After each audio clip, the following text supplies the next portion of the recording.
निर्वाचन। भारतीय संविधान में निर्वाचन प्रक्रिया से संबंधित कुछ सिद्धांतों का प्रावधान है जो इस प्रकार है। आर्टिकल 325 इसके अनुसार प्रत्येक निर्वाचन क्षेत्र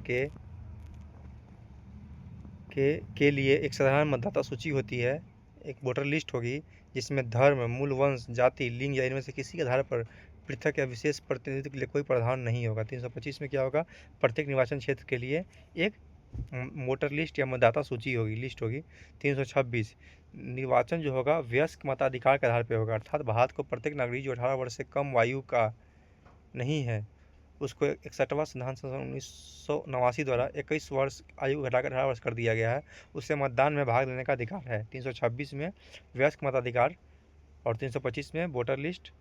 327 में विधानमंडलों के लिए निर्वाचन के संबंध में उपबंध करने की शक्ति जो है संसद को प्राप्त है। विधानमंडल के लिए जो निर्वाचन के लिए कोई भी उपबंध या कुछ नियम बनाना उसका शक्ति किसके पास है, संसद के पास।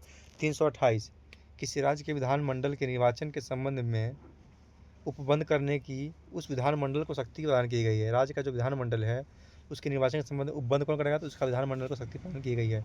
329 में यह अनुच्छेद निर्वाचन संबंधी मामलों में न्यायालय के जो हस्तक्षेप है उसको वर्जित करता है। 329 न्यायालय के हस्तक्षेप को वर्जित कौन करता है, 329। 1966 से केवल उच्च न्यायालय को निर्वाचन अर्जी की सुनवाई का अधिकार है। इसकी अपील उच्च न्यायालय में ही होती है, उच्चतम न्यायालय में होती है। निर्वाचन आयोग अनुच्छेद 324 के अनुसार एक स्वतंत्र निर्वाचन आयोग की व्यवस्था की गई जो स्वच्छ एवं निष्पक्ष चुनाव का संचालन करती है। निर्वाचन का आयोग कौन सी, आर्टिकल 324 में निर्वाचन आयोग मुख्य निर्वाचन आयुक्त तथा अन्य निर्वाचन आयुक्तों जिन्हें समय समय पर राष्ट्रपति क्या करता है, निर्धारित करता है, से मिलकर बनता है। चुनाव आयोग की सेवा शर्त तथा उनकी कार्यावधि को निश्चित करने का अधिकार किसके पास है, संसद को। चुनाव आयोग का जो सेवा है, शर्त है, उसकी अवधि है, उसको निश्चित करने का अधिकार संसद के पास है। कार्यकाल मुख्य चुनाव निर्वाचन जो आयुक्त होता है और अन्य आयुक्त का कार्यकाल पदभार ग्रहण करने की तिथि से 6 साल या 65 वर्ष की आयु तक या इनमें से जो भी पहले होता है तब तक होता है। 1950 में चुनाव आयोग के गठन के बाद से अक्टूबर 1989 तक आयोग ने एक सदस्यीय निकाय के रूप में काम किया। फिर 16 अक्टूबर 1989 को इसमें 2 और निर्वाचन आयुक्त की नियुक्ति हुई, लेकिन 1 जनवरी 1999 को ये दोनों पद समाप्त कर दिए गए। फिर 1 अक्टूबर 1993 को राष्ट्रपति ने फिर से 2 अलग निर्वाचन आयुक्तों की नियुक्ति की और 14 जुलाई 1995 को सुप्रीम कोर्ट ने बहुसदस्यीय निर्वाचन आयोग को अपनी स्वीकृति दे दी। चुनाव आयुक्तों में मतभेद की स्थिति में बहुमत द्वारा निर्णय किया जाता है। पहले कितने थे, तो एक सदस्य का निकाय सिस्टम था और उसके रूप में काम करता था 1950 से लेकर 1989 तक। फिर 16 अक्टूबर 1989 से क्या हो गया कि 2 निर्वाचन आयुक्त की नियुक्ति की गई। फिर 1990 में समाप्त कर दिया गया। फिर 93 में राष्ट्रपति ने फिर से नियुक्ति कर दी और 1995 में क्या बोला सुप्रीम कोर्ट ने कि बहुसदस्यीय निर्वाचन आयोग होगा। शक्तियाँ निर्वाचन आयोग की शक्ति क्या है, तो मतदाता सूची तैयार करती हैं और सभी निर्वाचनों का संचालन करती हैं, निर्देशन करती है, नियंत्रण करती है, अधीक्षण करती है। निर्वाचन क्षेत्रों का परिसीमन या सीमांकन, सीमा देखना कि उसका सीमांकन कौन करता है, यही तय करता है। राष्ट्रपति, उपराष्ट्रपति, संसद एवं विधानमंडलों के चुनाव का ये करती है, अधीक्षण करती है, नियंत्रण करती है। राष्ट्रपति का, उपराष्ट्रपति का, संसद का और विधानमंडलों का। मतलब राज्यसभा, मतलब कि विधानसभा और विधान परिषद का भी नियंत्रण करती है। राजनीतिक दलों, उम्मीदवारों एवं मतदाताओं के लिए ये दिशा निर्देश या डायरेक्शन देती है। मान्यता प्राप्त राजनीतिक दलों को रिजर्व चुनाव चिन्ह प्रदान करती है। निर्वाचन आयोग संसद सदस्यों, राज्य विधानमंडल के सदस्यों के अयोग्यता संबंधी मामलों में क्रमशः राष्ट्रपति और राज्यपाल को परामर्श देता है। निर्वाचन आयोग जो है संसद सदस्यों एवं राज्य विधानमंडल के सदस्यों के अयोग्यता संबंधी जो मामले होंगे उस पर सलाह देगा। आयोग विभिन्न राजनीतिक दलों को मान्यता प्रदान करता है।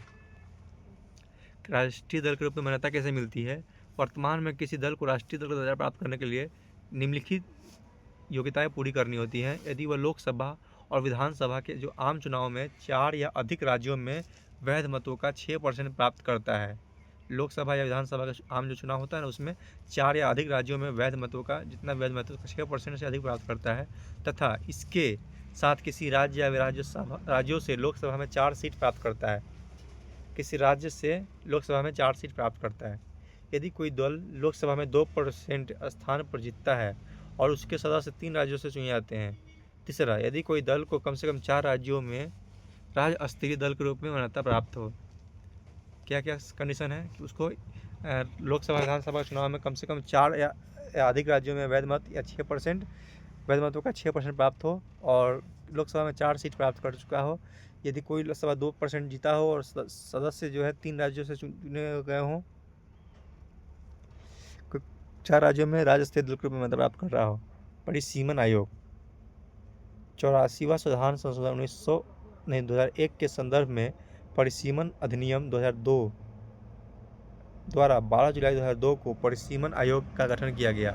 न्यायमूर्ति कुलदीप सिंह इस आयोग के अध्यक्ष थे। आयोग का प्रमुख काम क्या था कि लोकसभा और राज्य का जो विधानसभा है उसके लिए निर्वाचन क्षेत्र का निर्धारण करना, मतलब कहाँ से कितना उनका निर्वाचन क्षेत्र होगा, जोन होगा, और अनुसूचित जाति जनजाति की संशोधित सीटों की 2001 की जनगणना के आधार पर पुनर्निर्धारित करना कि कितना संशोधित सीट होंगी। आयोग ने अनुसूचित जाति एवं जनजाति के लिए आरक्षित सीटों की संख्या 119 से बढ़ाकर 132 कर दी। फिर से रिवीजन करते हैं कि निर्वाचन आर्टिकल 325 में क्या गया है। तो आर्टिकल 325 निर्वाचन आयोग 324 में है। आर्टिकल 325 में वो निर्वाचन क्षेत्र के लिए एक मतदाता सूची होगी, ये कहा गया है। 326 में क्या गया है, वयस्क मताधिकार 326 में है। 61वां संविधान संशोधन द्वारा 1989 से 21 वर्ष को ढाका 18 कर दिया गया।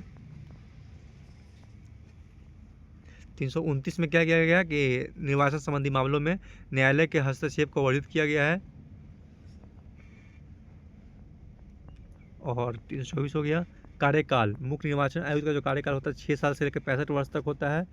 और पहले कितना 1950 के से लेकर 89 तक एक सदस्य था, फिर बाद में 89 से 90 तक 2 रहे, फिर 90 में समाप्त हो गई। फिर राष्ट्रपति ने पुनः इसको 2 कर दिया और 14 जुलाई 1995 को सुप्रीम कोर्ट ने बहुसदस्यीय निर्वाचन आयोग की स्वीकृति दी। शक्ति क्या है, तो ये निर्वाचन के लिए कंट्रोल करता है, निर्देश देता है, संचालन करता है और उसकी सीमा का सीमांकन करता है। सीमा का सीमांकन के लिए परिसीमन आयोग बना था 2001 से और एक्ट था 2002। और ये राष्ट्रपति, उपराष्ट्रपति, लोकसभा, संसद और विधानमंडल चुनाव का अधीक्षण करेगा, निर्देशन करेगा। और राजनीतिक जो दल होते हैं उसको रिजर्व चुनाव चिन्ह प्रदान करता है। और आयोग जो है विभिन्न राजनीतिक दलों को मान्यता प्रदान यही करता है। राष्ट्रीय दलों को मान्यता कैसे मिलता है, यदि लोकसभा या विधानसभा में चुनाव में 4 या अधिक राज्यों में वैध सीट मिल गया है, वैध मतों का 6% प्राप्त है, और राज्य से लोकसभा में 4 सीट प्राप्त करता है 2%, और 3 राज्यों में 4 राज्यों में सीट मिल गया है, तो ऐसा चलेगा। परिसीमन आयोग जो है 84वां संविधान संशोधन 2001 द्वारा और एक्ट 2002 द्वारा जो 12 जुलाई 2002 से स्टार्ट हुआ। और इसका काम क्या था कि सीमा का निर्धारण करना। और इसका दूसरा काम क्या है कि SC ST के लिए सीटों का संशोधन करना, जिसमें वो 19 से बढ़ाकर 132 कर दिया।